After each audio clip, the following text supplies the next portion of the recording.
Good evening, ladies and gentlemen, and welcome to Italy here for the CiL GT3 Challenge from the Autodromo Nazionale Monza. We are in for a fantastic race tonight in the CiL. I'm Matthew Nordberg. Joining me up in the booth this evening is going to be Joshua Crane. Josh, I think we're in for a great race. We saw some great action last time. What are you expecting from these drivers here tonight?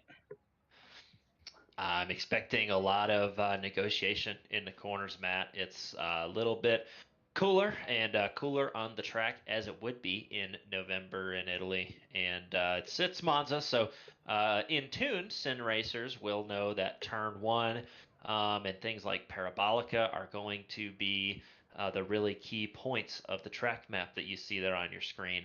But the crux of it is, yes, this track is a track that features low downforce packages on most of these cars, being a series of chicanes, pretty much connected by straightaways, and so it's going to be the bravest on the brakes who come out on top of this, Matt, and we know that that breeds a lot of excitement into the corners. So I would not be I wouldn't be surprised to see a few more offs maybe and a few more contacts between competitors as they make their way through the first and then into the second heat. That is pretty much a given, as we usually see most of the spice, no matter the amount, in the second heat. So the first heat for the drivers to put their cars together and get their rhythms down. But it will be a test of negotiation because you'll always want to take the corner and win the battle, but not at the cost of an off track or a crash or having lost out in the big picture. So that'll be what these drivers have to negotiate tonight. And it'll be key to understand your opponents around you and these drivers. It's now race 6 of 7 in the CiL GT3 Challenge Series. And so these drivers have been competing amongst each other for a long time, at least 6 races. Many drivers and teams, even more than this series. But that is the case. And so yeah, Matt, they'll have to really negotiate each other, negotiate the track. That's the one thing, is you do not want to beat yourself. Monza, that's kind of the Monza thing. It's not a wildly technical track, maybe not as technical as some others, perhaps Red Bull Ring that we'll be at in 14 days' time for the GT3 Championship. But it is tricky to get right, especially uh, in kind of the second sector where there's two right-handers, and the GT3 cars will really want to be on the power for that long straight, and then down into Ascari um, will be a key as well for drivers who are finding the balance of their cars. So that will be, you have to race the track as well. That's gonna be something to watch for these drivers. But as always, Matt, I think that the 25-minute races, that's gonna be plenty of time for these guys guys and girls actually to have draft and come together. So they may have pockets that are spread out, but I expect that we will have some groups of cars up and down the scoring tower this evening. Yeah, absolutely, Josh. I think you make a lot of great points there. I think these drivers are going to want to have to maximize their setups. You mentioned a lot of straightaways, but that middle sector through the Lesmo corners, those double right-handers require a little bit of downforce, as well as some of these quicker chicanes, such as the Ascari chicane, as well as Parabolica. Those are going to have need a little bit more downforce for these drivers. But speaking of drivers, we have some of our students coming out onto the track now, getting ready to set up for their qualifying laps. 20-minute qualifying session for those of you new to the CiL. First 10 minutes reserved for alumni. We had one alumni really on the track during that session, Nicholas Patinella. His benchmark time was a 147.83 for the alumni. And now the second 10 minutes of qualifying reserved for the students as they come out now. That green banner on the timing tower, as well as the blue decals on their car with the 2-digit numbers, indicates they're students. As we have Jordan Johnson here just warming up his tires, coming through the second chicane now. Yeah, Jordan Johnson from Kent State University, certainly in the hunt, and he's got his work cut out for him. He did his job at COTA, securing the win in Heat 2 2 weeks ago at the Circuit of the Americas. But yeah, as he comes down to the end of the season, it's going to have to be a very meticulous, maybe final 2 or even 3 races, Matt, for Jordan Johnson and Kent State University to take the fight to Ball State. Ball State and our Muhammad Alif has really exemplified a lot of good talent and maybe a variety of skill, being able to take that bright red Mercedes, a little bit heavy with the engine at the front, and being able to place it exactly where he needs to on all sorts of tracks. We have a variety of tracks here this season, and low downforce, high downforce, technical, not so much. That Ball State car can be found but the front of the grid, just about everywhere we have gone. And so, shout out to that team, that group, and I think that shows the level of competition that these drivers are competing at. We know that in most motorsport seasons, especially towards the end, you'll have to be near flawless, and as we can see, no different in this instance here in the sim racing world. Yeah, you make a good point. I think flawlessness is required for some of these drivers. It's just the amount of talent at the top of the field. Jordan Johnson from Kent State, Muhammad Alif from Ball State. Those guys have been going at it all season long. They're riding on board now with Jordan Johnson as he comes through the Curva Grande down towards the second chicane. It's going to be so important for him to get late on the brakes. He doesn't have the help of a draft in front of him, unlike the cars behind, so he's not going to get that toe down those long straightaways where you can make up so much of your lap time, as he does a good job riding the curbs to the second chicane as he enters this middle sector, which really requires the most downforce of any of these sectors here at Monza. Yeah, and you can see back through, as you say, right on the limit. We'll have to see if the lap is valid or invalid there. You want to keep all 4 tires on the inside. In fact, right there, looks like all 4 tires may not have stayed on the track, although they did stay on the curbing. So iRacing will be the judge, but back down into the final sector, as you can see, and it's heavy braking for Ascari, but kind of leaning off those brakes as that Porsche rotates in just up over some curbs, and an awesome shot. You can see just jumping over that final turtle there, Matt, and it's so key for those drivers to set their damping up in such a way that that car is not unsettled, but does take a rather polite arc and trajectory up over that turtle. That's going to be the fastest way around. Now into Parabolica, Jordan Johnson at Kent State University. That would be invalid. Yes, just a bit hot into Parabolica, and so yeah, that lap would be invalidated there. But not too far off, and that's a good couple notes on how to get around Monza with Kent State's Jordan Johnson.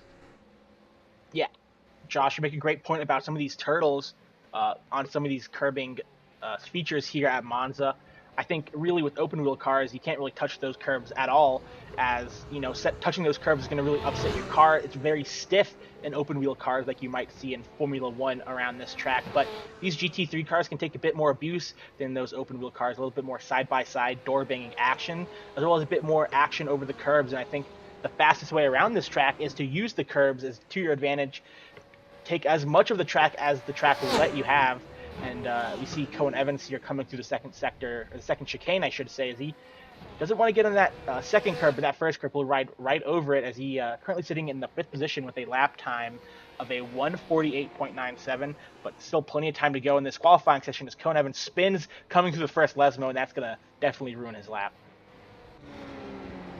That will be the end, and yeah, as these drivers try and tune in their qualifying setups, that'll be an instance where sometimes the front can be a bit planted, especially there in the first Lesmo, because of the way that the track cambers off here at Monza towards the end of that first Lesmo. You can see all these drivers now coming into that final sector, and right on the back, the couple of St. Clair teammates actually making it work together. You talked about having a tow, Matt, and a good opportunity there for a couple of teammates to make quite good lap times, as we see Athena Leclerc there. That's going to be on the right side of your screen in the black Lamborghini. Both those automobiles from St. Clair College.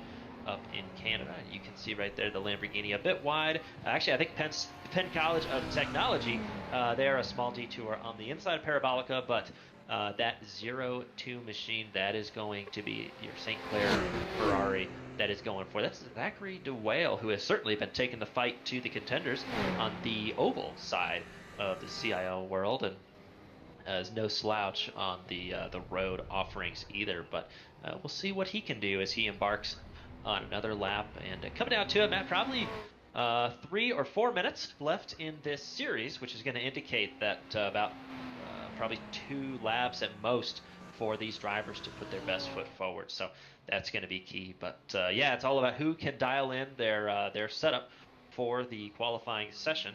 A lot of these drivers will have a special setup, a strategy on the cars. You can see a bunch of curve there from DeWall as he goes out of the first chicane, and nicely done.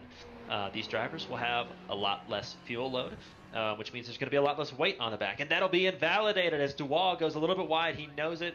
That is the lap done, and I think he's going to see if he can squeeze in an out lap and maybe one more validated lap as he gets to the end. But yeah, Zach DeWall going to have to take that one back to the reset. Yeah, DeWall, unfortunate there to get it wide through the Lesmos, but I think he had a little bit of help from his St. Clair College teammate, Athena Leclerc, that for his pole position lap that we saw him kind of sticking behind her and use the toe to his advantage as he sets a 147.258 for his last lap time. That put him on provisional pole for the moment. So we'll see if that lap time can be beat by anybody. I know there's a couple drivers out there on the track right now who want to be challenging that lap time.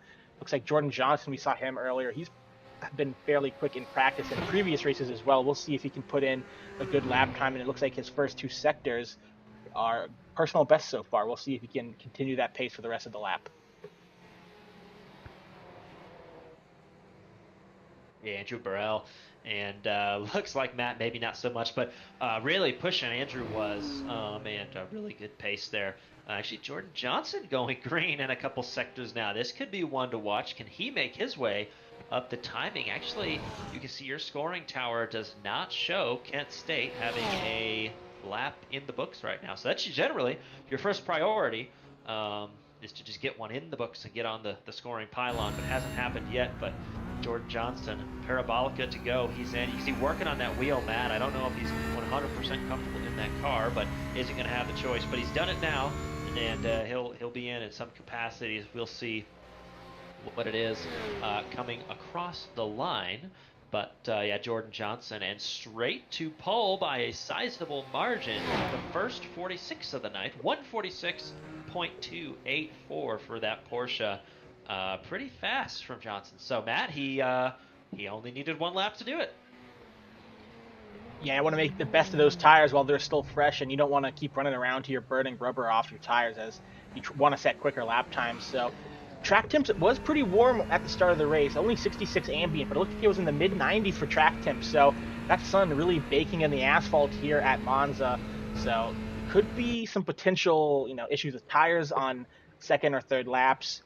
But at the moment, it's Jordan Johnson who did a good job, setting himself a second ahead of the field from DeWale from St. Clair Colleges. This is Jacob Cummings from Wingate University going all over the curbs through the second chicane as he enters that right-hander of Lesmo 1. He really wants to suck up to that curb and gets a good exit out of the corner as well as he comes up to Lesmo 2, which will set him up all the way down this backstretch to Ascari. Kind of clips the inside a little wide there maybe, but I think he kept it clean and he'll have a good chance of a good lap time coming down towards Ascari. Yeah, Jake Cummings, Wingate University, is squarely in that battle for top 5 in the points.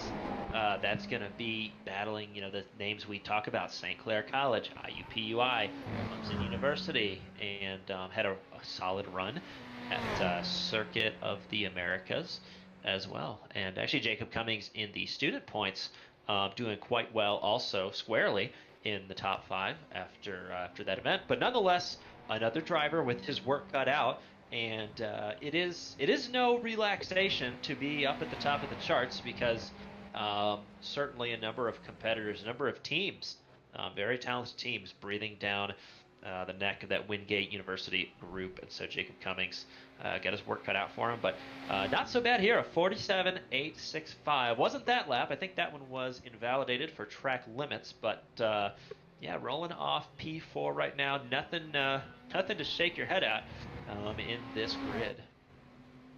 Yeah, and especially here at Monza, you don't want to be in that mid-pack battle because all the chaos on the turn one, it's very easy to get caught up in an incident that's not your fault. As we see at the bottom of your screen, not a whole lot of green sector times on the track at the moment, as we only have a couple seconds left in this qualifying session, 45 or so to go. I don't think Jacob Cummings is going to be able to get back to the start-finish line in time, but a few other drivers on laps at the moment. Andrew Burrell, currently in 12th place for Clemson University. Daniel Rodriguez in 5th for Auburn. Those are both cars on the track who might be able to finish a lap here, but it's going to be cutting it close. And I think Andrew Burrell has the best chance as he enters Ascari now for the final time in this qualifying session. Not a whole lot of curb there through the middle part of the Ascari chicane.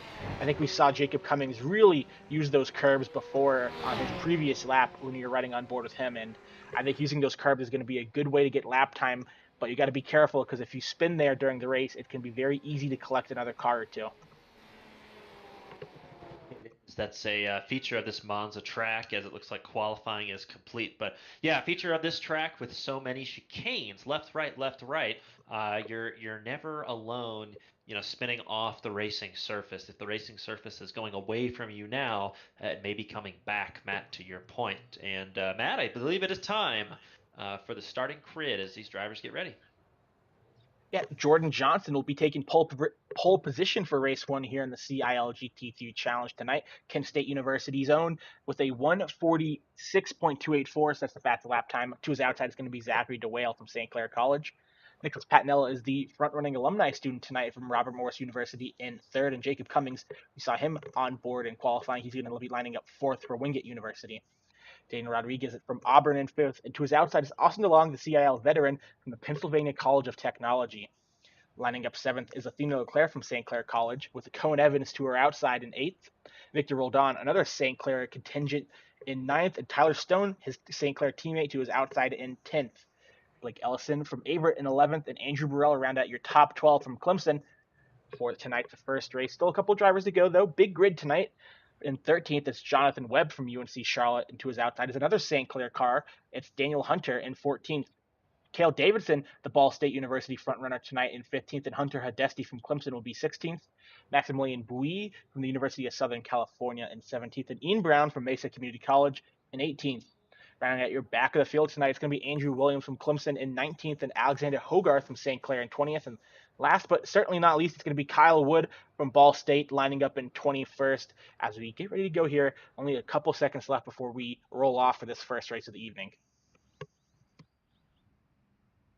Yeah, and I think this, we've talked about the first two laps are going to be pretty telling for drivers to understand kind of the temperature maybe of the room, of the session, and of the drivers around them, and try and figure out just how that turn one is going to look for these drivers. But yeah, certainly a solid grid, as you can see there. The Ferrari on the outside, and on the inside, Jordan Johnson by a sizable margin. But yeah, Matt, once the green flag moves in the air, I think that those positions will be fairly relative for a moment. So these drivers trying to get ready. You can see that University of Auburn War Eagle BMW right there rolling off P5. Daniel Rodriguez from the University of Auburn, and Auburn iRacing, a really solid crew that's here to try their hand in the GT3 Challenge, and no strangers to NASCAR as well, both that driver and that team, and so certainly going to expect fun activities from that driver. He's no stranger to this track and to this environment, so that's one to watch as well. Another newcomer from the University of Southern California, Max Bui, able to join this evening, hop in that signature geodesic Porsche. In fact, you can see there getting the tires warmed up, making sure all the hot dog wrappers are off that Pirelli rubber. Maybe these are Michelin tires, not quite sure. But Matt, I think we're coming to the green flag. Flames out the back of the McLaren. That's Nicholas Patinella and Robert Morris University on the inside. But right now, it is time to go as these drivers come to the green flag. Jordan Johnson not going to wait too long. We are underway here for the first heat, and you can see that aggressive field of GT3 race cars heading down into turn 1, and who can be on the brakes. You can see right there, that's 4th position, trying to move on the inside. Jake Cummings just trying to cover that off on the inside. He'll do so. Looks like the top 4 should be able to get through. Cohen Evans is going to try and stay on the outside of Auburn. He thinks to give a little bit more room right there. The rest of the drivers navigating their way through the maybe a little bit notorious turn 1 here at Monza and back through. I think everybody being able to come through clean. Do see a few off tracks coming through, but actually, Matt, a small price to pay there for everybody to get through. I think that was a pretty solid negotiation of turn 1. Yeah, great job from all our drivers making it through turn 1. I heard a little bit of bumping throughout the field, but nothing too crazy and no major incidents to report.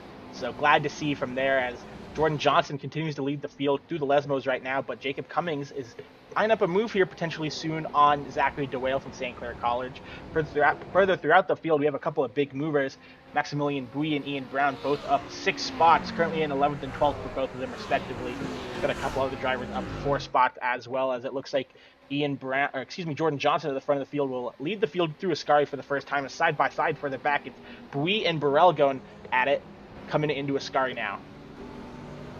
It is, and Max Bui in that 06.5 taking advantage there, and it looks like he's able to move through Ascari, but that's a good battle between those two talented and respectful drivers. Looks like a Porsche, looks like St. Clair, Daniel Hunter from St. Clair College in the back of your screen, but right here, Jake Cummings trying to make a move. He tried to force wide that Ferrari. He did. He forced that Ferrari of St. Clair College, Zachary DeWale, down a little bit. Now he's got the draft. He'll choose to go left. The 95 machine trying to put that Italian horsepower down here at Monza. And look at the leader. Knows it's to his advantage to have that car on the inside, powering along, so provides the tow as needed. Maybe also a little defensive, covering off the move just enough, and respect again between these drivers. Can we make it through turn 1? I think a little bit of a touch, but everybody through, and that is Jacob Cummings +1 position. Matt, that was really well done, perhaps a bit tactical. He did panic down the front stretch. He wasn't in a great spot, but he was able to get the move done down into turn 1 and be aggressive and maybe a little bit patient on the brakes. And now he sets his sight on your leader, Kent State University. Yeah, it was a great job from Cummings there, using the outside line, and I think he knew that Johnson was going to defend the inside line, and that was going to hurt Zachary DeWale's braking ability just because he had a car right in front of him going into the braking zone. So he used that clean air in front of him to make a move around the outside of turn 1, and then on that left-hander of the chicane in turn 2, he got it done and was able to make the move up into second. But I don't think this fight's going to stop here. I think it's going to be continuing on for the rest of this race. It looks like they have very similar pace at the front of the field, the top 3 drivers of Johnson, Cummings, and DeWale at the moment. And speaking of drivers coming to the front, +8 positions right now for Max Bui and Ian Brown, respectively, in 9th and 10th.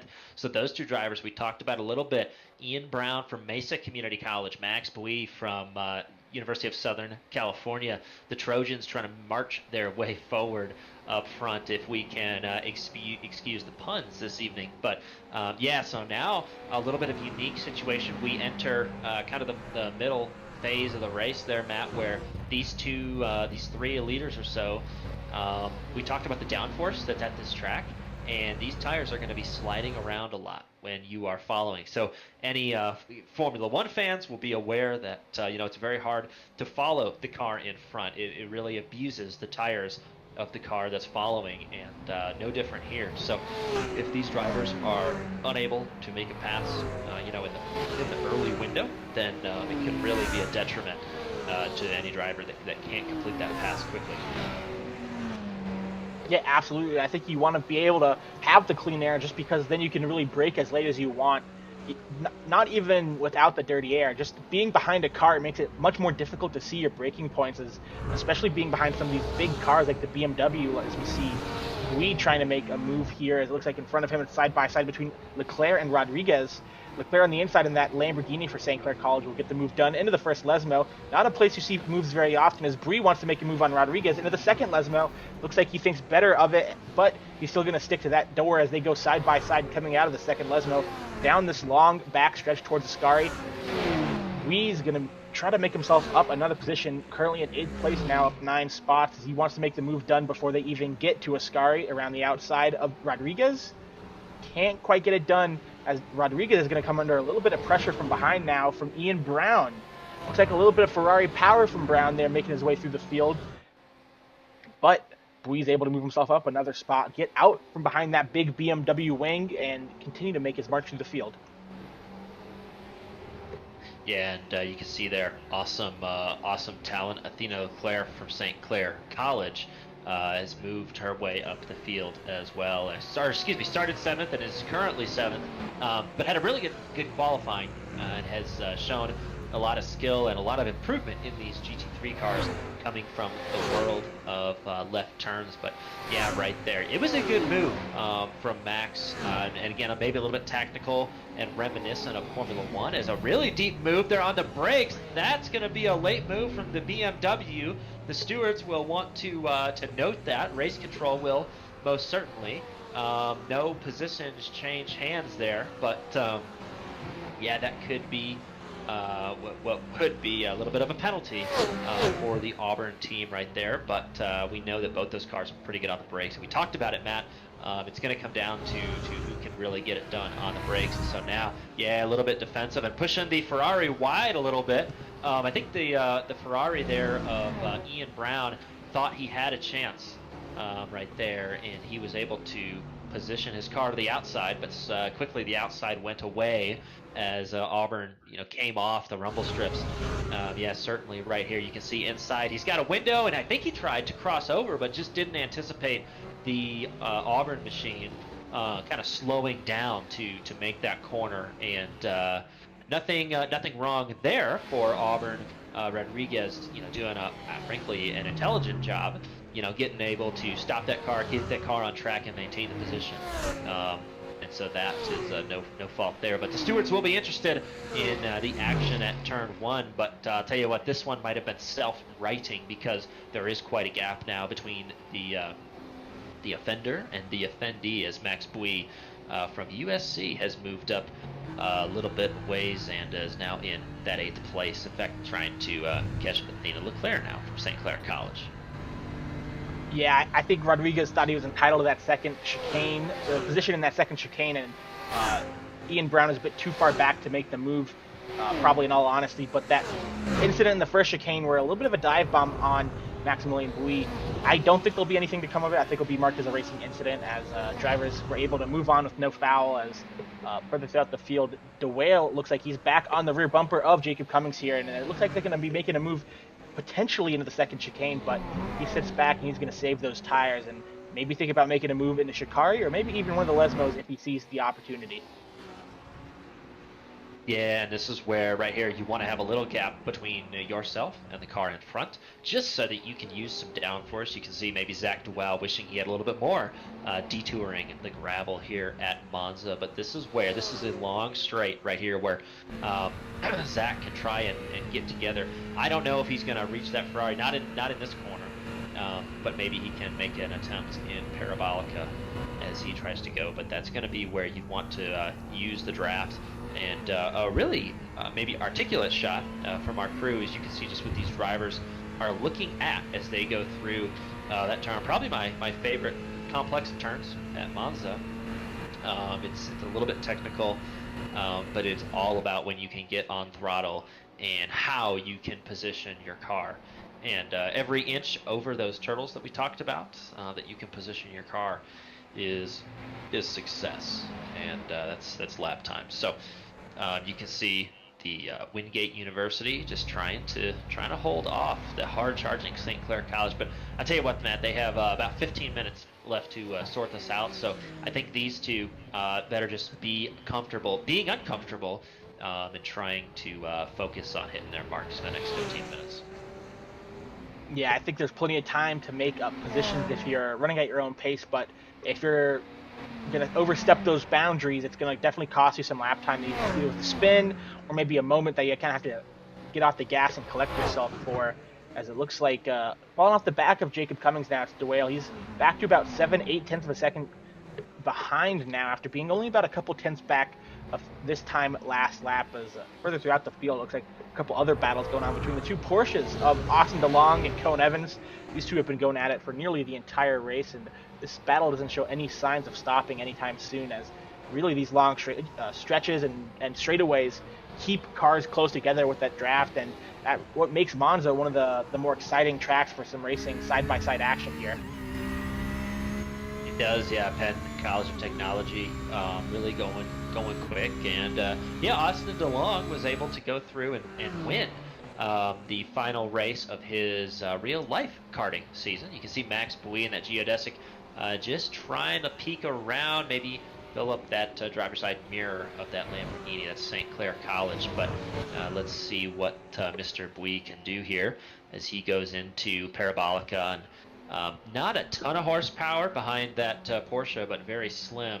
And yeah, he's just looking around. Maybe some mental games right now, Matt, as he tries to get into Parabolica, and then he will be able to go, and a bit deep, a bit off, and looks like Max had to correct right there. So kind of an awkward series of events. I think that it started with the Lamborghini just a bit out of shape. And I think that Max had decided he already knew he was going to use all the track to complete Parabolica, try and get a run, but it was actually right there that he had to lift, because I think the 61 was going to rejoin. No fault of hers, right where his position was. But boy, what a battle here. You have Tyler Stone in the middle, St. Clair College in the middle of Clemson, and that is Andrew Burrell in front.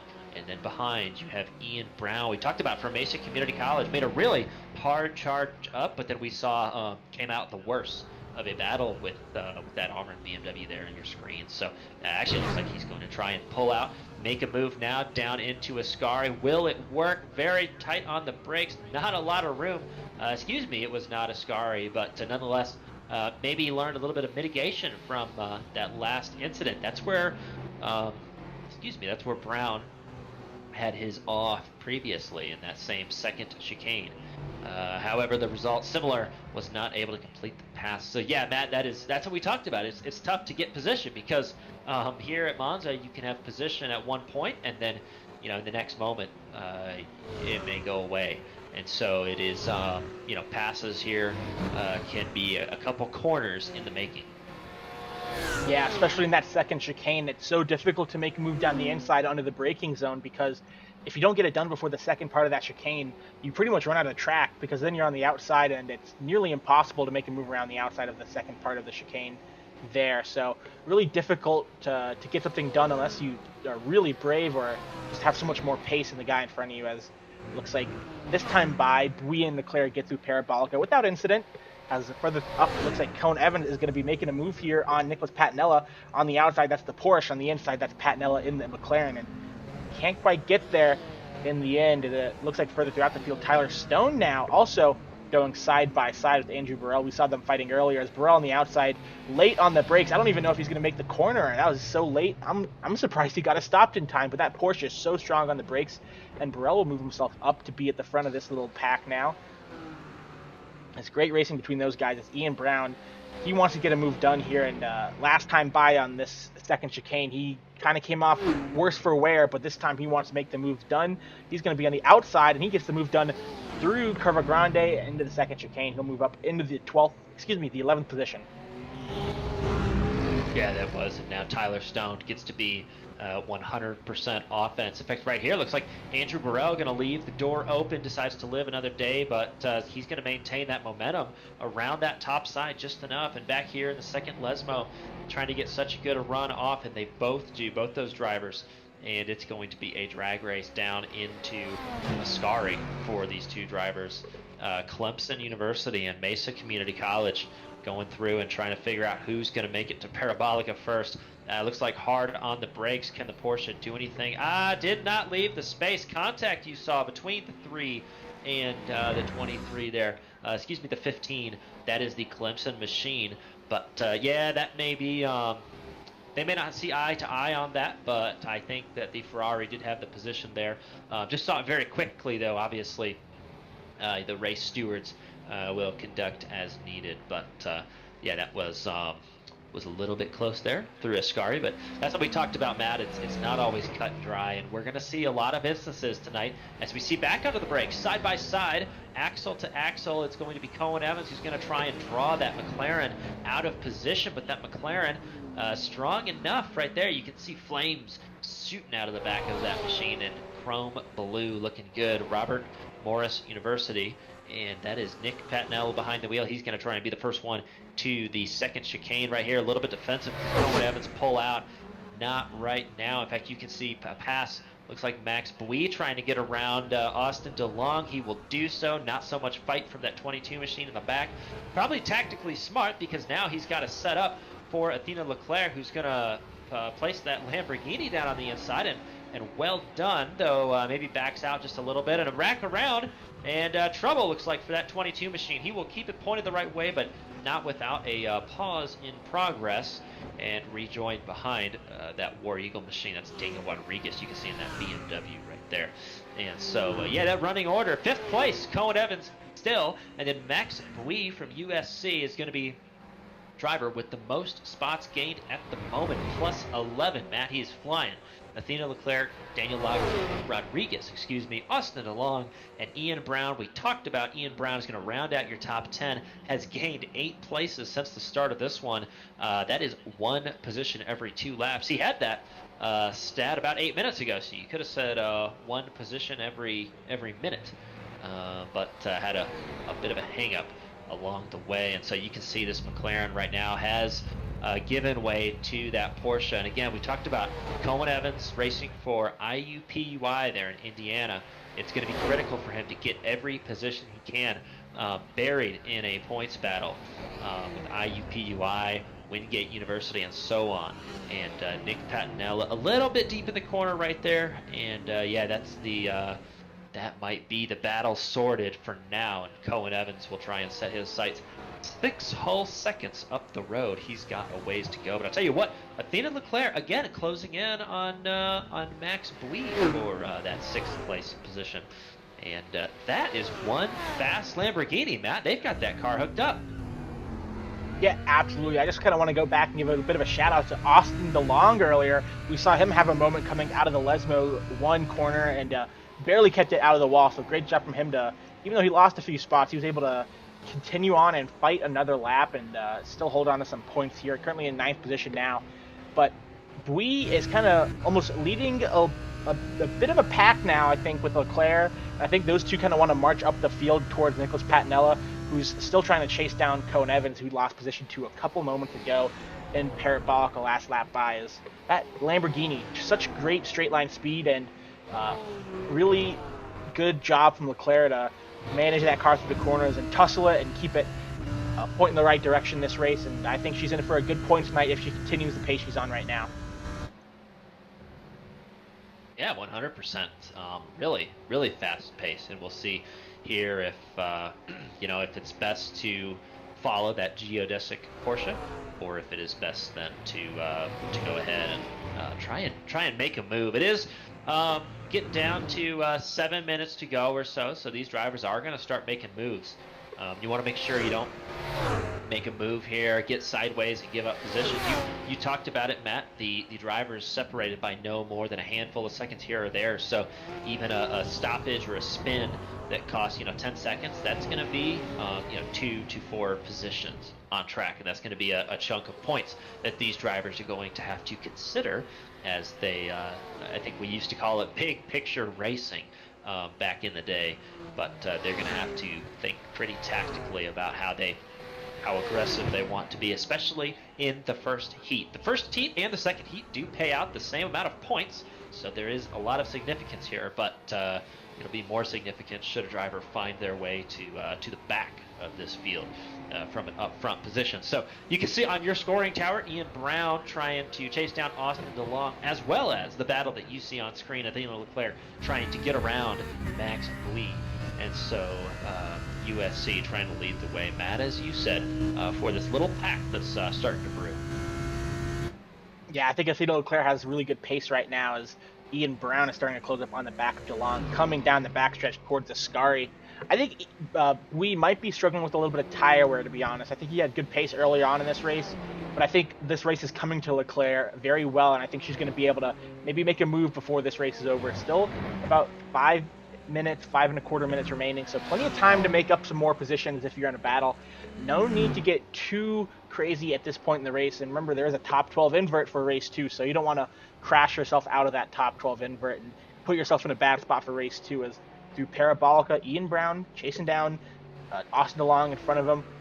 I think this long front stretch is going to give Brown the opportunity to use that Ferrari power and make up some ground here at the Temple of Speed. Ferrari's home track, of course. We'll see if he can get the move done into turn 1. To the inside, Ian Brown pulls on the outside. It's Austin DeLong in that blue and white Porsche. I think Ian Brown is going to be late on the brakes here. He comes across the track a little bit just to squeeze a little bit on DeLong, but Brown with a great job into the first chicane, gets it done and stopped very nicely as he moves himself up into 9th position. Yeah, he does move up quite well there, and see if he can move up the road. About 5 minutes to go in this one, and we'll see if he can get to 2 seconds away from Daniel Rodriguez. You can see the gap there on your screen as we go into Ascari, and that will be, go into the second chicane. But that'll be a tall order to try and get up and pass Daniel Rodriguez. We know that car, that team, a bit talented. Looks like somebody's had a bit of an adventure into that gravel right there most recently, but you can see Max Bui actually trying to get up to Nick Patinella, see if he can get a hold of that that McLaren right there that you see turning into. Now we go into Ascari, and looks like Athena Leclerc and St. Clair College have chosen just to hang out on this one right here, follow, and would be not a bad move to follow down into the next position here if there can be room for an opportunity. Max Bui, a pretty astute driver with racecraft, able to make a move on a competitor ahead, would be a great opportunity for St. Clair College to move across and take advantage as well, +1 position. So all for these drivers to think about as we get about 3 minutes to go here on the top of your tower. The battles, as you can see, some of these drivers putting in their fast laps of the race. So it is pay time, crunch time. You can see that Lamborghini looking out, but nothing doing yet. Just trying to let that Porsche know that she is there. She's ready to jump on any mistakes. And so these drivers, not sure. Matt, I'm not sure if her strategy is to be patient or not as we get to the end of this one. Yeah, I don't think there's any reason to make a move before that last lap because these long straightaways give as many opportunities as possible to allow for a potential overtake again as Leclerc looks to the inside of the second chicane as the car stopped on the outside of the track there. I can't tell who that was. Might have been Averett University's. That would have been Blake Ellison there in that purple and yellow machine. That is Averett University. I don't know well, now we have quite the gaggle here. That's going to be a lapped car in the Porsche there, trying to cover off Nick Patinella. And Nick Patinella now coming out, really difficult for that machine. So Nick Patinella going to lose 2 positions right here. That 04 machine, by the way, that's Kyle Wood from Ball State University. So another Ball State driver right here. Max Bui now with an advantage, trying to split that gap a little bit to Athena, get some breathing room for these last couple laps.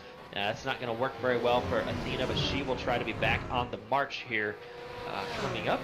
But yeah, not quite what you want if you are if you're Athena, so she's back on the march now. But I did notice that she had I gotta say she had 100% position down into that second chicane, and maybe just not so brave on the brakes. As we know, the Lamborghini, a fine machine, and maybe a bit nimble, as it's one of my tools of choice, but not known for its stellar braking ability. So that's one that maybe she did not have the confidence on the brakes that we've heard so many times before. Yeah, I think there's a bit of chaos in front of her in the second chicane, seeing a car stopped on the outside of the track, and I think Patinella was being held up on the exit by the lapped car of Kyle Wood, and I think, maybe she just wanted to err on the side of caution. Maybe a yellow flag was out. You can't pass under yellow flags, of course, so that would have prevented Leclerc from making the move anyways, as I believe we are on the last lap of this race. Jordan Johnson at the front of the field has been quite dominant so far with an 8-second, nearly 9-second gap out of the front of the field. He should be coming around this last part of the lap now, but maybe he's got a bit more pace than we expected. There might be another lap after this. We'll have to confirm, though, of course. Yeah, that's probably the correct answer to our question, Matt. Is that stopped car would create a yellow flag, would negate any passes in that corner in that region of the racetrack. So that is why the 61 really had no choice. Maybe the USC crew trying to pay off a little bit, try and keep that position. So Averett University, keep an eye out for new Lamborghini or a 4090 in that camp later on down the road. But right now, it is your driver taking the checkered flag. Kent State University. It's going to be out. It's on your scoring tower, and that will be the final in lap. In lap 15 at the conclusion of this one, heat 1. So that driver there, you can see Athena Leclerc probably not going to get it done here in Parabolica. You'd like to, but yeah, going to use up all the grip available. Max Bouy actually out of bounds a little bit, but no factor. It's not going to affect right there. He's able to go, and you can see Nick Patinella. Really good run, Matt, for Nick Patinella and the Robert Morris crew. Being able to bring that car home in that McLaren 7th place. Daniel Rodriguez, we talked about, doing well. Again, top 10 for the Auburn iRacing crew. Ian Brown from Mesa Community College, he finishes his run +9, and that's going to net him 9th place. Yeah, a couple cars still rounding out your field right now. It's going to be Tyler Stone in 11th. He just crosses the line, but right now it's Hunter Hidesti from Clemson University in that 12th position. Top 12 invert. We'll see if there's a little bit of team orders here potentially as he slows down at the end of this race. And Andrew Burrell, his Clemson University teammate, passes him. Also looks like it's going to be Alexander Hogarth, but maybe... No, it looks like it's a lap car. I think that's Cale Davidson coming across the line in the Mercedes. But Andrew Burrell able to overtake Hunter Hidesti at the end of the race as Hidesti, in frustration, or I guess maybe he might have been out of gas, just crashes into the wall and is not happy with himself for underfueling the car a bit, as that gives his Clemson University teammate that reverse grid pole for race 2 of the evening. We'll have to double check and see if he was out of fuel or if it was team orders. Well, I think, team orders would certainly be in effect. You'd want to put, because we saw Burrell had the moves, so to speak. He just did not always have the position or luck in the race, and we have seen, in fact, we just saw last week the advantage of being, at the end. So yeah, right here you can see Andrew Burrell is coming around Parabolica, and team orders probably, Matt, in effect as these drivers can go through. And you'd put Burrell for Clemson University up at the pole. So that's one for our keen viewers to watch. Clemson University going to have the pole as we go into Heat 2. But now's the time that drivers can go ahead and maybe wipe off that sweat and relax a little bit. That was aggressive for some, especially in kind of that top 10, that mid pack. If your name was not Jordan Johnson and you didn't attend Kent State University, that would be pretty stressful. Yeah, I think there was a lot of argy-bargy, maybe a bit more than we thought there'd be. We saw, obviously, contact at the front of the field with a little bit of argy-bargy between Bouy and I believe it was Daniel Rodriguez making a bit of a late move down into the first chicane. No harm, no foul there, but Boui's probably going to remember that and put that in his back pocket as Andrew Burrell goes just grinding over the curb like it's a skateboard. As drivers, get a little bit of the rust off, warm up, maybe take a bathroom break for these drivers and take a sip of water and de-stress with their teams. As I think there's a lot of between race debriefs, maybe trying to figure out if they can change their setups for the second race for either maybe a little bit more downforce or maybe a little bit less tire wear if that's possible in these 5 minutes. But Jordan Johnson, though, did have an absolutely dominating race. I don't think there was any doubt in his mind once he was able to lead the field away from that first chicane that he wasn't going to throw that one away. No, I think that's correct. Out to the front. Of course, starting from pole, so straightforward. Now he will be 12th. Now we also know that he started 6th at COTA and managed to be, first place pretty rapidly. As in probably one of the moves of the year, moves of the season, most certainly here in CIL. But able to make his way up front, so that's the strategy. That's the invert for these drivers. But the other item or maybe thing to note is that yeah, that's the best part of the break, is these drivers able to go through and reset their cars. So drivers that can pinpoint, hey, my car was not so good at the beginning of the run or the end of the race or the middle part or in traffic. Very, very dependent on the air that I could get across those downforce elements. That is going to be an adjustment that these drivers can make. And so we think about teams that are very skilled. The best teams make great halftime adjustments. Collegiate athletic fans and viewers will be familiar with college football, at least in North America, or maybe in the United States this time of year. Yeah, halftime adjustments, huge. That's the bottom line there. So getting about halfway, a little more than so, through the period here of warm up, and these drivers able to figure out kind of what they want to do with their car. And yeah, Matt, I think we're gonna see a little bit more physicality, probably having the stewards work a little bit more harder in the second heat here at Monza. Yeah, you brought up Jordan Johnson's move last time out at Coda in the first corner. He pretty much turned it 6 wide and went from what I believe was 11th at the starting grid to second or third coming out of the first corner at Coda. Don't think he's going to send it 6 wide into turn 1 here at Monza, but if he does, I think the stewards might have something to say about that. But I expect to see him move up the field cautiously, but quickly, because I think using these long straightaways, getting a good exit is definitely going to give you a bit of an advantage. And I think it's going to be treacherous for a lot of these drivers who want to be a bit later on the brakes than the guys who finished back in 10th, 11th, and 12th. I think they're going to be slowing some guys up, just being a bit early on the brakes, being a bit cautious in the first couple laps to allow these tires to warm up. But I think one thing that was a bit unexpected was the tire drop-off in race 1. First laps were around a 147. I think by the end of the race, they were in the 148s, 149s, and for some drivers, even the 150s. So I think managing tire wear is going to be a very important factor in this second race that a lot of drivers weren't really prepared for in race 1, and we'll see who that plays favor to. Yeah, that is most certainly the case, and the track temperature here isn't going to be too much. Just about 92. So, we really start to think of that tire wear probably up over 110 degrees, where it's I'll say a slimy track. It's very slippery, but it's also not 70 degrees. It's almost not 60 degrees, right? It's up there in the mid 90s for the track temp. Looking about 92 degrees Fahrenheit right now, and so that's going to be something that these drivers have to be mindful of as well. Yeah, absolutely. As we get a look here at our starting grid for race 2 of the GT3 Challenge here at Monza, Andrew Burrell, we saw him make that last corner overtake for that reverse grid pull from Clemson University. He'll be lining up with Tyler Stone in the front row to his outside. Austin DeLong from Pennsylvania College of Technology will line up in third, and Mesa Community College's Ian Brown in fourth. Daniel Rodriguez from Auburn University will line up in fifth, and Nicholas Patinella, the leading alumni in the field, is going to be sixth. Athena Leclerc in seventh from St. Clair College. She had a great first race. We'll see if she can follow that up with a great second race as well, with Maximilian Bui to her outside in eighth, Cohen Evans from IUPUI in ninth, and Zachary DeWale in 10th.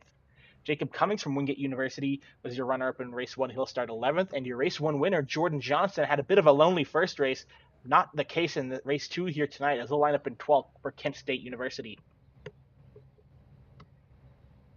Just rounding out your grid, a couple of the drivers who finished back behind 12th position will start in the same place they finished in race 1. Hunter Hidesti, 13th, Hogarth in 14th, and Daniel Hunter in 15th.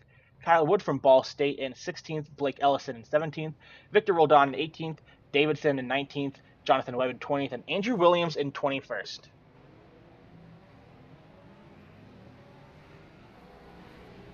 These drivers getting ready to roll off. And I'm pretty excited to see how they navigate. Andrew Burrell, being up front, has a lot of pace in that Porsche. And we know Tyler Stone as well, having a lot of good pace in that Mercedes. St. Clair College has put forth a lot of effort on the roadside to make these drivers competitive. And they are now currently a force with, we talked about Athena Leclerc all last race.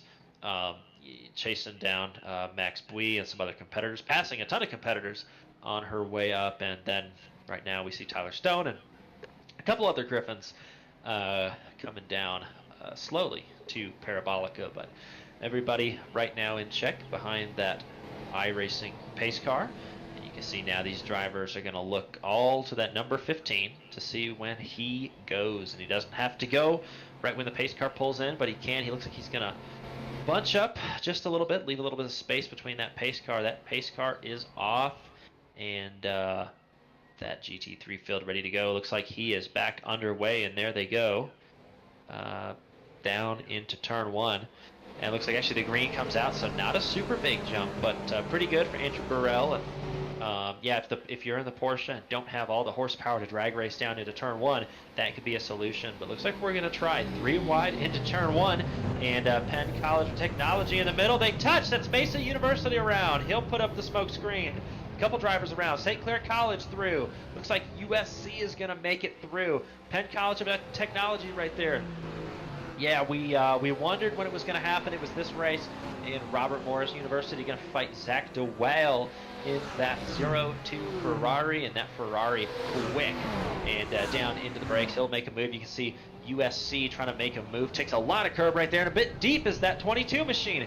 He'll make it a little bit tricky for that 0-2, and everybody trying to get through with damage. This is not the race that you want aerodynamic damage in, and this is not the track, actually, that you'd have to deal with that. So right there you see, I think that is Tyler Stone trying to get back around, and maybe a bit deep on the brakes in that Mercedes. So he'll try and join back up. Trouble up in front. That was Andrew Burrell was leading that race right there, and that may be one to watch. But right there, the action up ahead, that Porsche not looking good for Clemson University.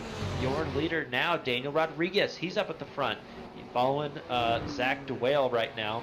So a bit of a gap between the top 3, but back in the middle, you can see IUPUI trying to chase down Wingate University. There's Kent State University, that white Porsche back in the pack. You can see trying to get down, and he'll make a move probably out of Parabolica, probably into turn 1. You can see right there the 61. They touch, and yeah, late move, very late move. Under braking from the Ferrari of Wingate University on the 61 machine. The stewards will want to note that. And the 61 machine now a little bit exposed to the Porsche of IUPUI Jaguars, trying to claw their way back on the inside. It looks like they might get it done. I don't think that Lamborghini would have any damage, but yeah, maybe some grass on the tires up to this point. Back down late in the brakes, Jordan Johnson trying to figure out who he's going to make it through this turn with, and looks like he's going to get on the power and have a really good Porsche and Porsche drag race. Out of the first chicane, that's Kent State University trying to race IUPUI, who is going to have the inside line here, and this is Leclerc's chance to get away in that 16 machine, or 61 machine. Moving down into the second chicane. That's Kent State University pulling through there, and he'll again set his sights on moving forward. Yeah, that 61 machine of Leclerc, just got my numbers changed around with another Leclerc that I've heard of.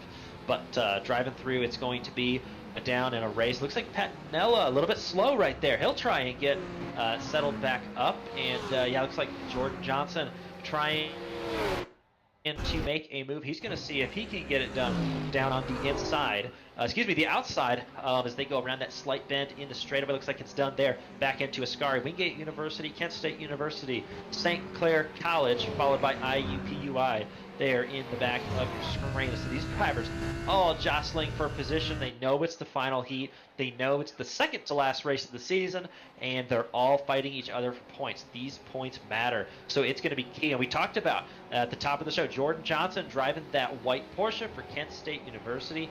He has to be on point this race, both races. So he did his job in the first race. Now he's got to go make his way up top. He's got to go make his way to the point. He's got enough time to do it. We'll see if the pace is there. You can see right now, St. Clair College's Zach DeWale trying to make a move, trying to look where he might make a move on USC. Oh, and a bit of a touch as they go very late into the brakes. And I don't know if that was part of the plan, but was going to say Max Bui in that USC machine.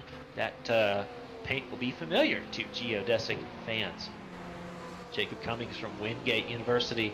He's going to try and look to get around that bright blue Porsche we talk about, coming off of a real-life dirt track win. But this is going to be a little bit different. Yeah, trying to stay off the curb right there, that 22 machine. And good job. And yeah, just race down in the and the pass complete, I think. So that's Wingate University passing Penn College of Technology, and you can see who's behind Kent State University right there. But Matt, I'll tell you who I see at the top of the tower. Both DeWale and Bowie from Southern California are closing in on that Auburn machine. That Auburn machine is going to have his hands full in about a lap's time.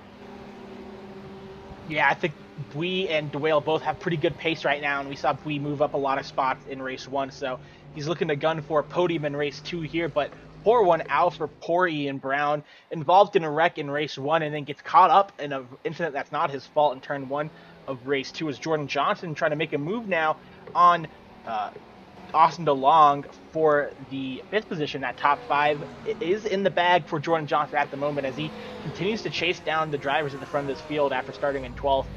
DeWale had a fantastic start. I think he was able to avoid a lot of the incidents in turn 1 and made his way up into the 3rd spot, and now he wants to put as much room between him and Cummings and Johnson as he can before they get back to him and maybe chase him down, as Johnson's at the fastest lap of the race that last time 5. But the front of the field, you can cover the top 3 with a blanket. Daniel Rodriguez under some intense pressure now from Bui and DeWale, going down through the Curva Grande into the 2nd chicane here. Bui might have a good run here. He might try to make the move for the lead into the next chicane. He's going to look outside. He's going to look inside. He looks outside again. He can't quite get the move done, but he's going to go hard on the brakes and maybe try to pull an over-under through the chicane. Tough to pull off through that part of the track, so he's going to have to kind of sit behind and wait maybe till Ascari, or if there's a mistake, it looks like the car in the wall in the back. Cohen Evans, I think, backed it into the wall on the entry of the 2nd chicane. We'll have to get a replay of that in a second, but at the front of the field, all covered by 0.6 of a second. 1st, 2nd, and 3rd, Rodriguez, Bui, and DeWale. Yeah, these drivers absolutely battling. Not even 5 minutes in, or just 5 minutes into this 2nd heat, but Max Bui, how can he make a move? He'll look to the inside. Can he be late on the brakes? We know that BMW's on the brakes.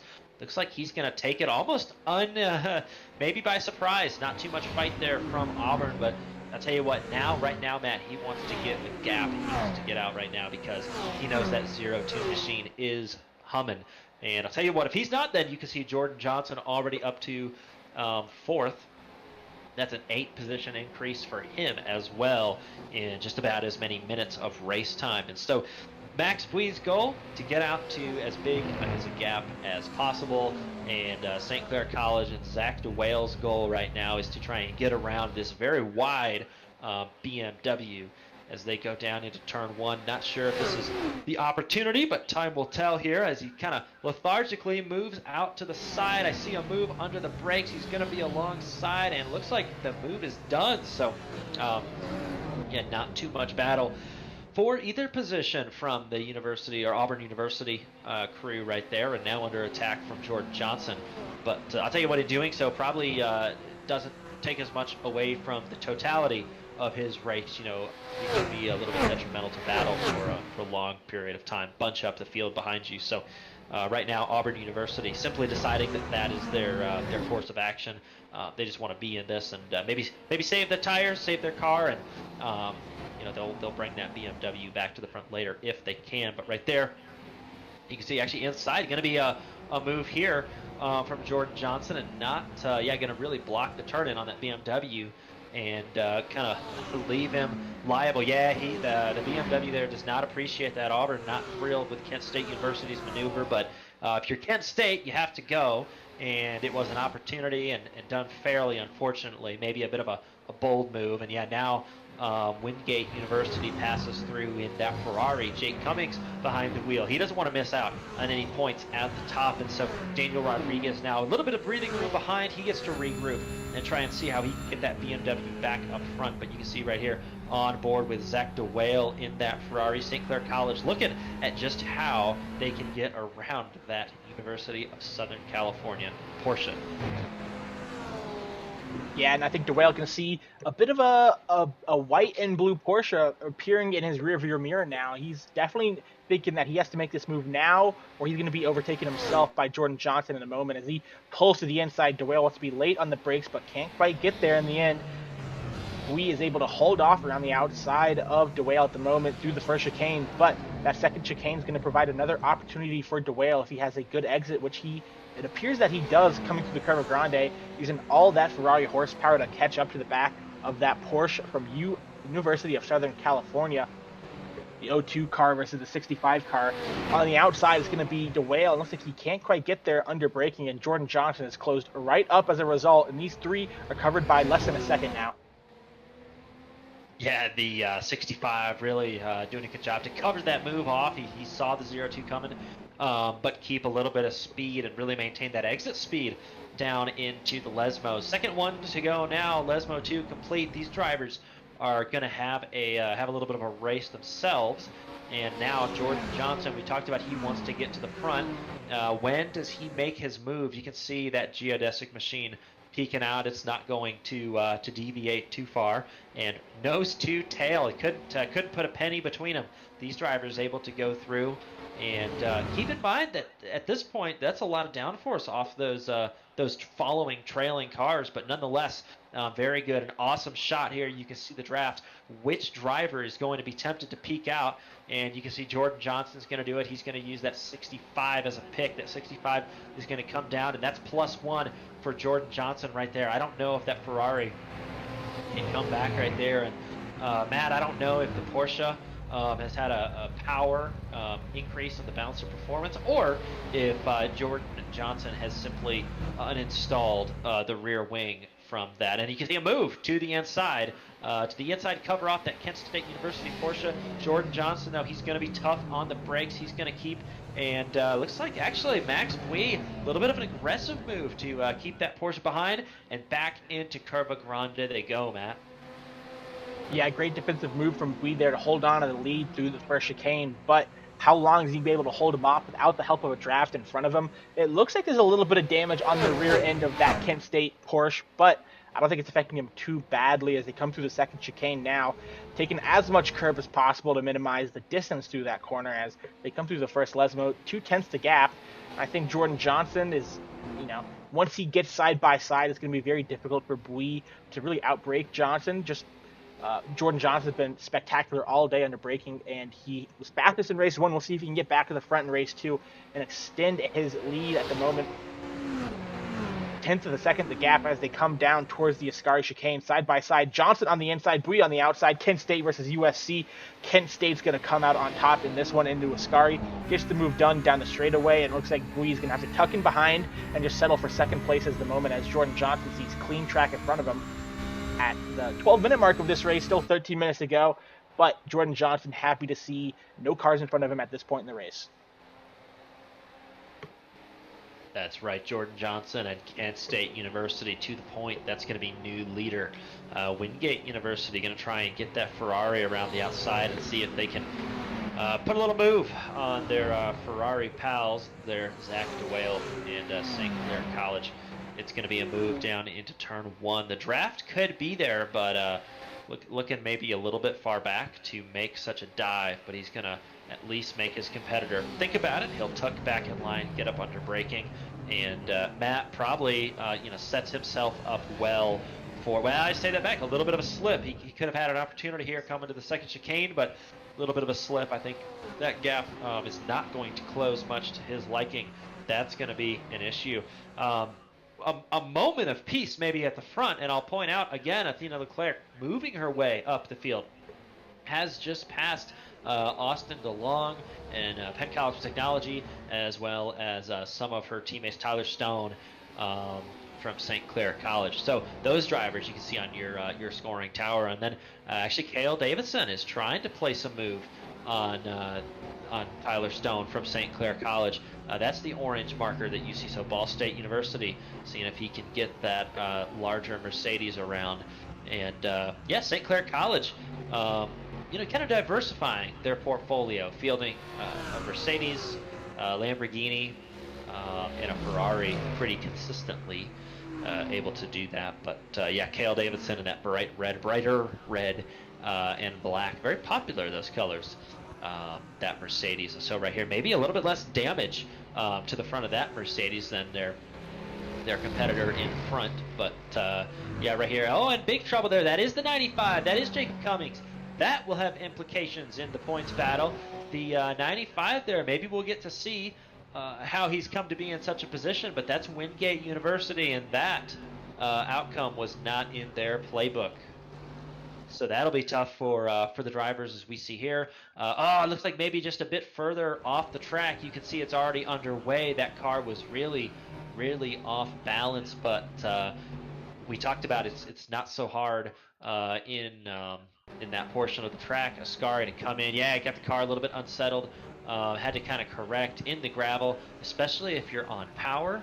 And you're trying to put some power through those rear tires. It becomes very difficult when the tires are going from grass to pavement to green paint on the track. But back up to the front, Max Bui trying to get the move on Zach Duale. This has just taken place, and so he's trying to get that spot back in that Porsche machine down into the first Lesmo S065. He's going to try and see if he can either go through or maybe a move. Maybe that Porsche probably wants to make the move down into Parabolica, where it may benefit a little bit more. But up to USC, and we'll see right there. Yeah, the move heavily covered off right now. Both drivers looking to defend into that corner, and yeah, not trying to jump out. There is Bui.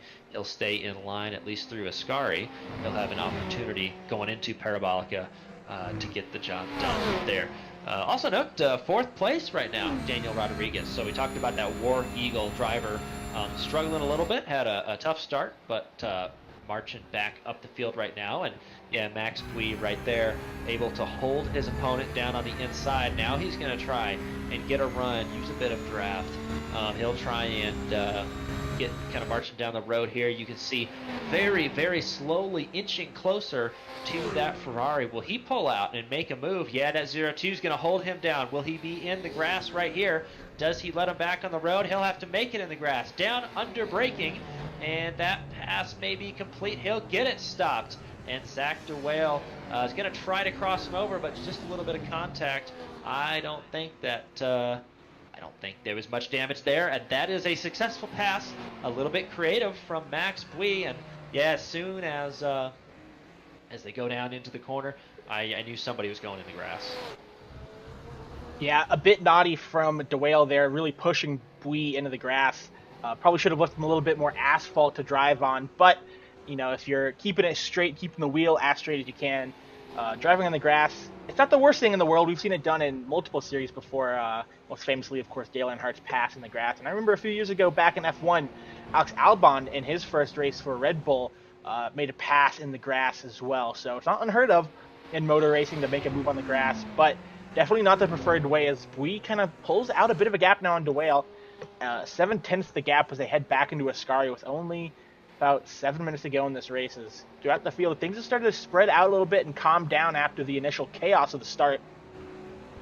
But kind of going back to what we saw with Jacob Cummings coming out of Ascari and getting into a bit of an incident, it's so difficult through that section of corners. If once you kind of lose that and you start chasing it through the corner, it's so difficult to correct it because you're going so fast and left, right, left. You know, you're either end up in the gravel in the middle of the corner or you're going to hit the wall on the exit of the corner. So difficult to control once you start chasing it through that set of corners. But Duale wants to make a move back up for the second position here, as he's only about 4/10 of a second away from Bui at the moment, going down to the first chicane. Yeah, down into the first chicane they go, and Bui ahead by a car length or so, but we kind of glossed over it, or I did. Gotta congratulate Bui though on kind of holding off. There was a couple of attacks made that Duale tried to come back and fend it off just long enough to gain momentum and get to his part of the track. Bui did. In fact, right here, that Ferrari really likes to peek out and look around. So Good on these two. And this battle is by no means done. This will certainly go the distance. As you can see, little less than 10 minutes to go in our race currently. Looks like another detour through the gravel and grass there, but solid moves from these drivers. You can see Ian Brown, Mesa University, trying to climb his way back up the pylon after, frankly, 2 races of kind of bum luck, and then about a second and a half separating each driver up and down the pylon going through here. But this is going to be a big battle here. That seems to be the closest on track. And yeah, that 0-2 really not giving any reprieve to that 65. And could this be a move? I see a car a little bit off right there going wide just ahead. That's Daniel Hunter from St. Clair College. But St. Clair College's leading car trying to make a move, trying to look out. And yeah, it doesn't have as much downforce right there and loses about a car length to the Porsche ahead. That's USC. Meanwhile, haven't forgot about Jordan Johnson and Kent State University, but the team and driver have simply built about a 7.5 second lead. So Jordan Johnson, nothing there, but right now able to go in, and it's going to be down onto the brakes again. And can the St. Clair machine get to the outside? No. And a crossover? Yeah, I don't think so. Actually, up on that curb, looks like the not able to put the power down through those rear tires. Half of them were up on the curb there. So this is Ian Brown trying to get around Hunter Hedesti. Looks like he'll make it.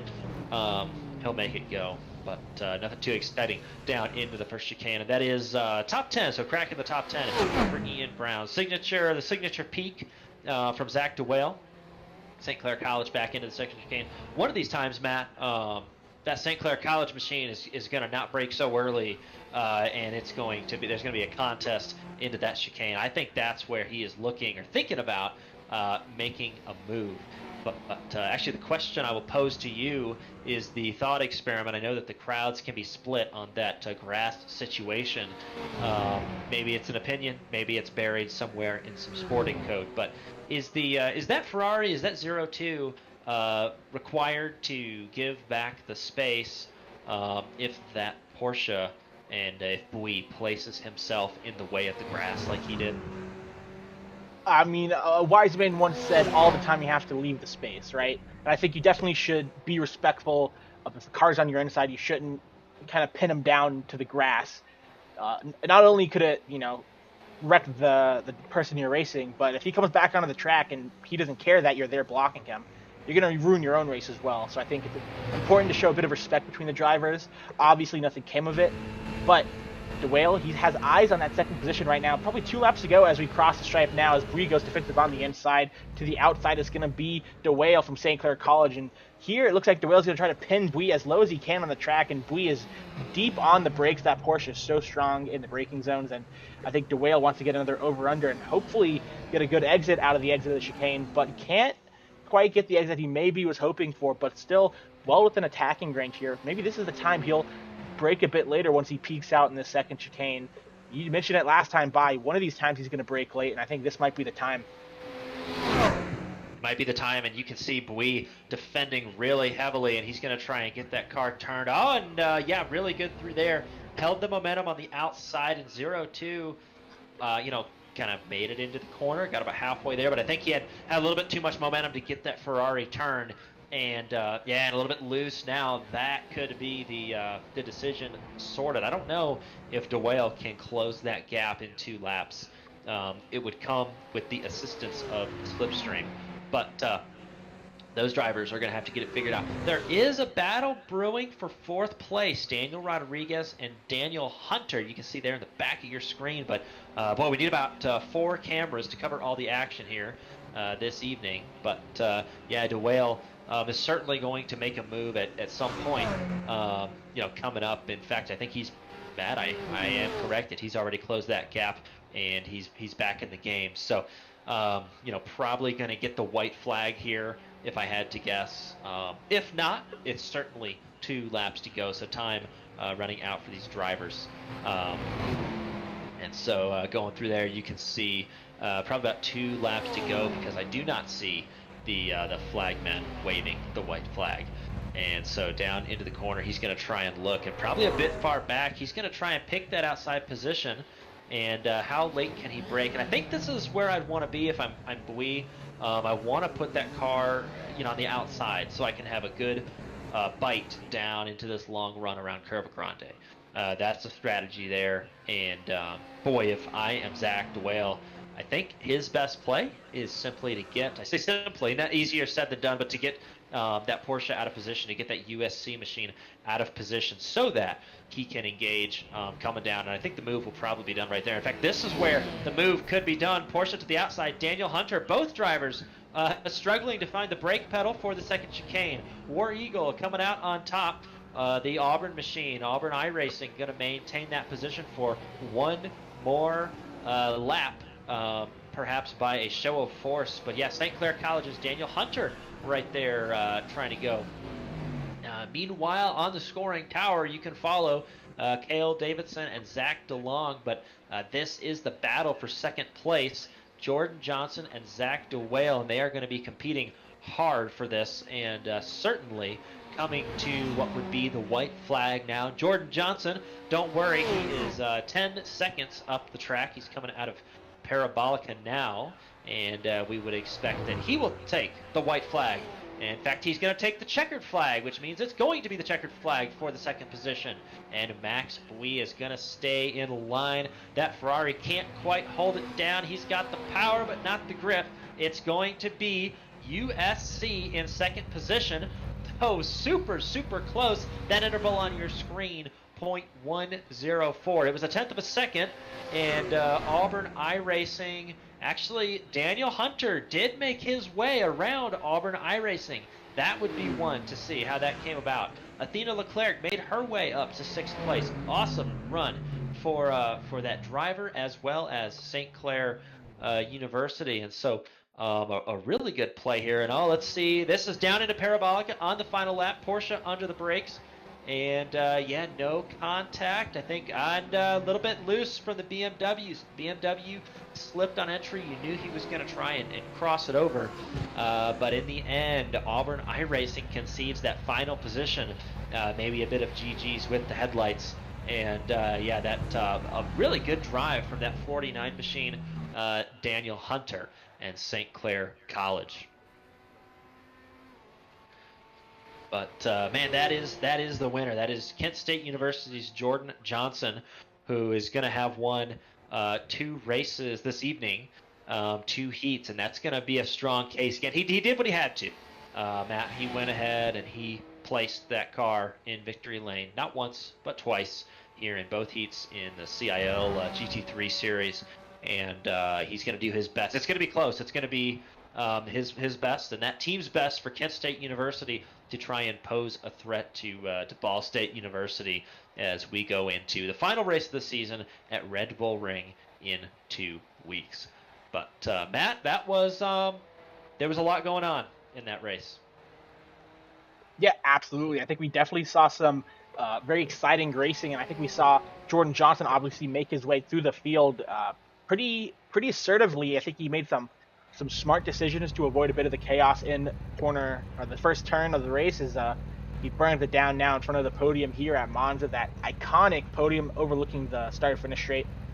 Definitely a great place to win and stand on that podium, as Jordan Johnson definitely burns it down for a well-earned victory tonight. A great job from him, and a lot of our other drivers, Bui and DeWale, both had fantastic fights. We saw Daniel Hunter and Daniel Rodriguez trying to figure out which Daniel was better in that last corner of the races. A couple other drivers had some great finishes. Athena Leclerc, Cale Davidson up 11 spots in that second race.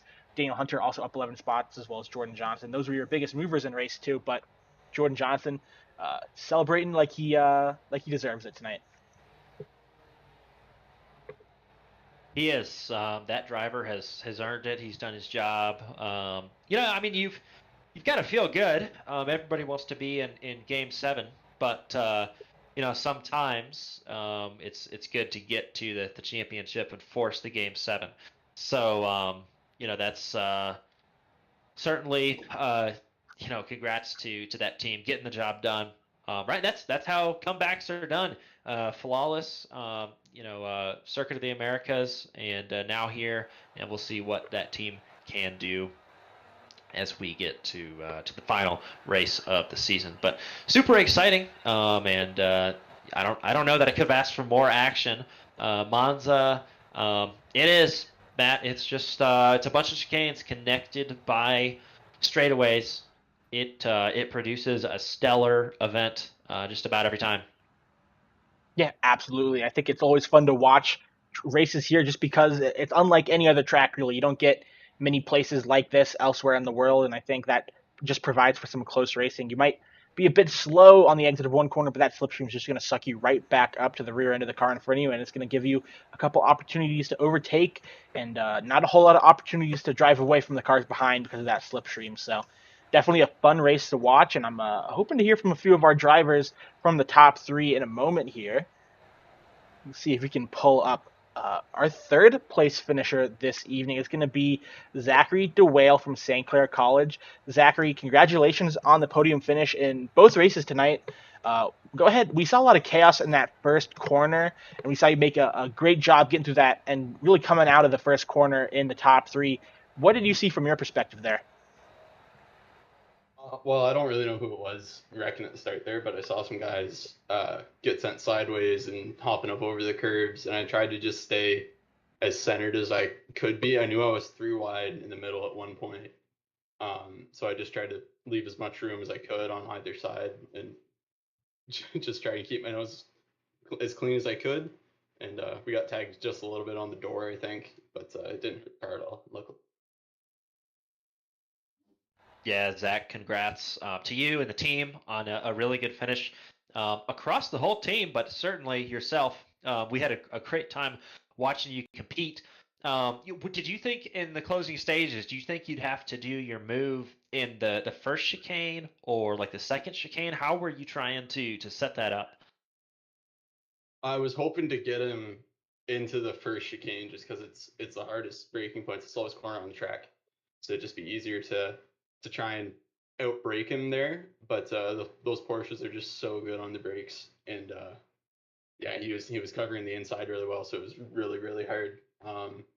Yeah, yeah, Max drove a great race. Yeah, I can't be too upset with the third. Wish we could have got him though.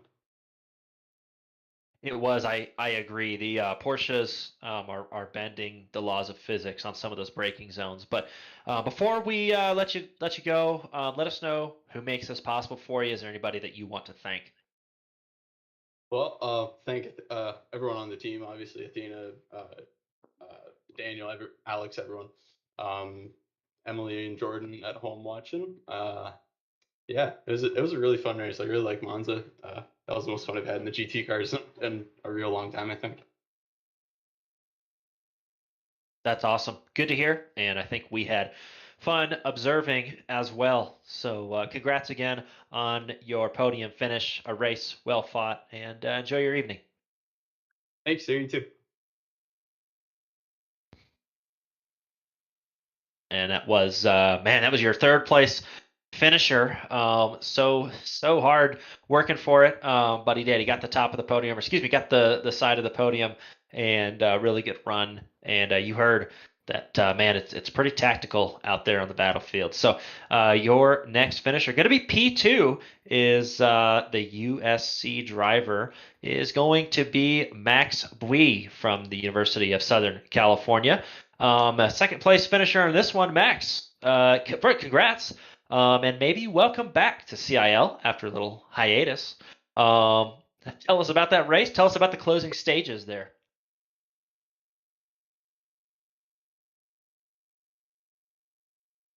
Oh, I'm on push to talk. I've been away for so long, you already forgot how to pronounce my name? I think No, it I'm is kidding. Max Bowie from USC, but we're open to corrections.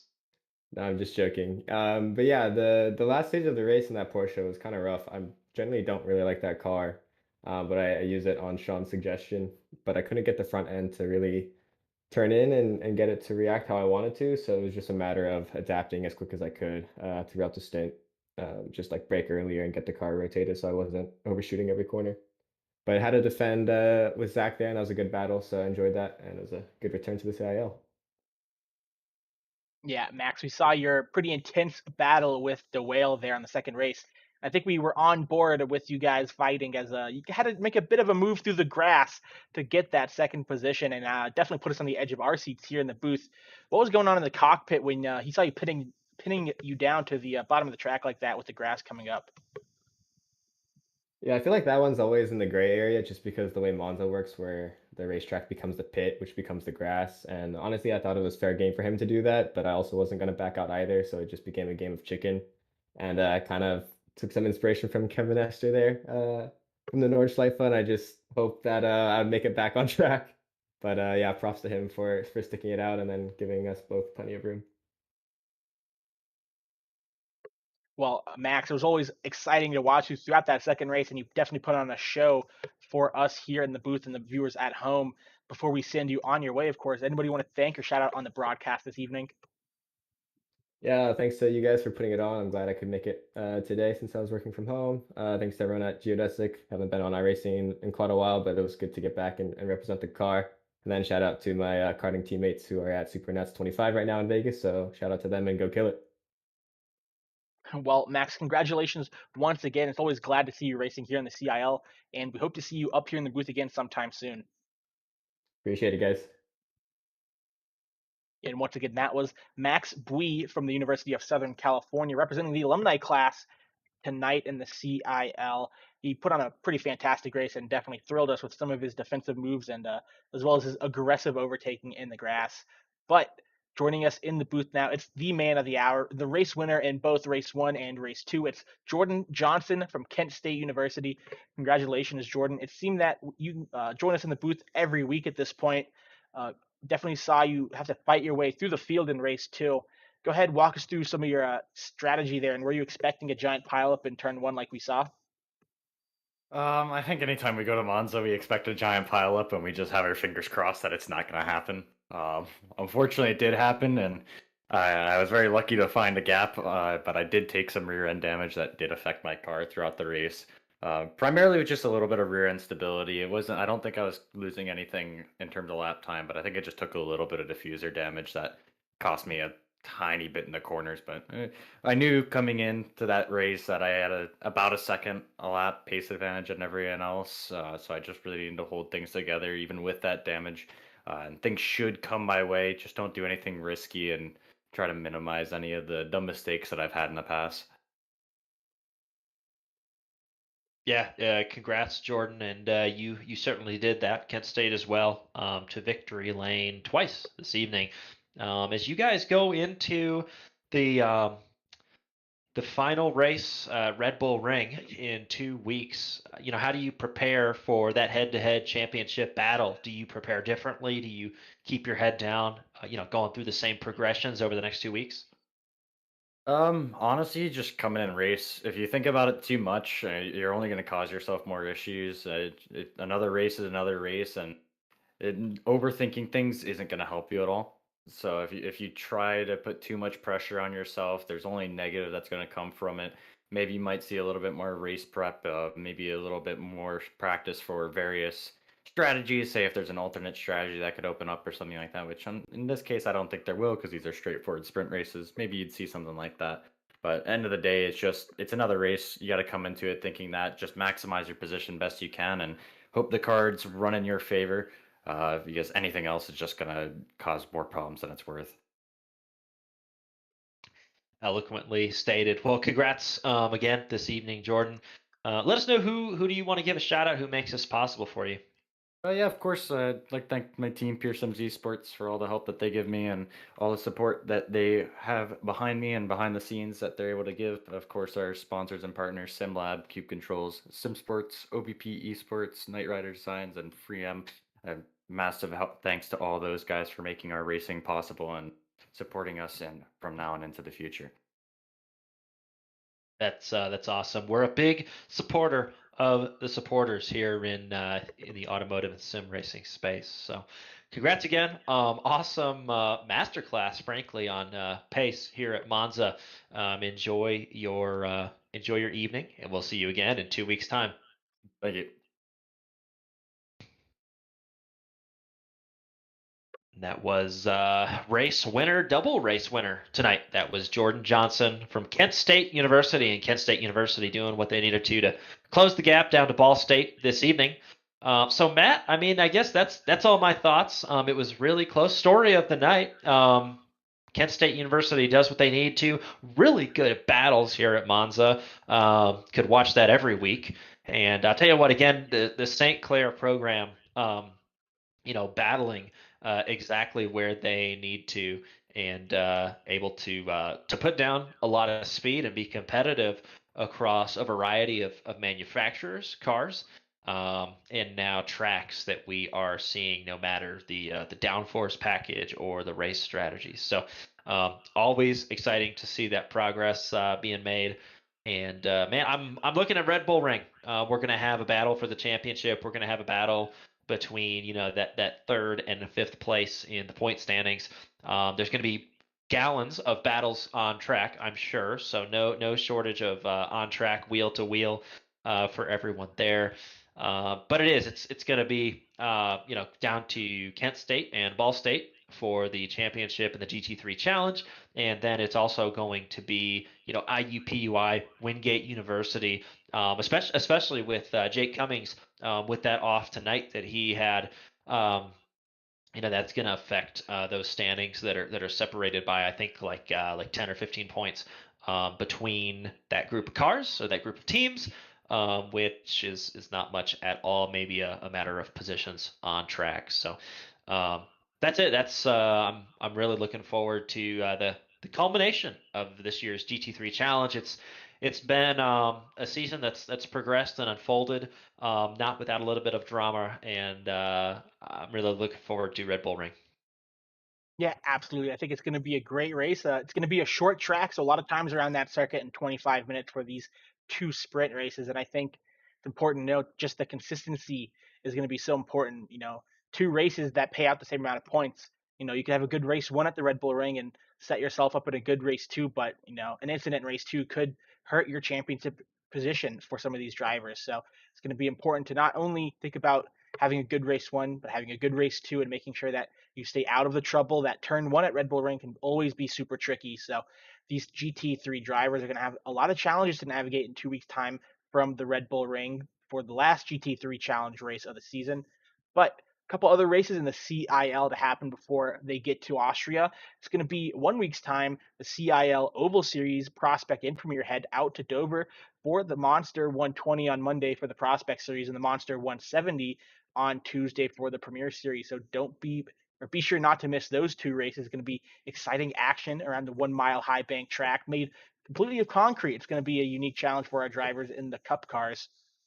Of course, don't be sure to miss out on the GT3 Challenge 2 weeks from now. But the Formula C Series Championship also heads to the Red Bull Ring for its Austrian Grand Prix 2 weeks from yesterday on Monday, same place, same time. Intense championship fight going on there between, guess who? Jordan Johnson and R. Muhammad Ali, Kent State and Ball State going at it in that championship as well. So be sure to tune in for those races coming up in the CiL for the next couple of weeks. But from myself, Matthew Nordberg, Josh Crane, and everybody here at the CiL, we want to thank you for tuning in tonight for this CiL broadcast. And we hope to see you again tuning in next weekend, 2 weeks now, for the GT3 Challenge.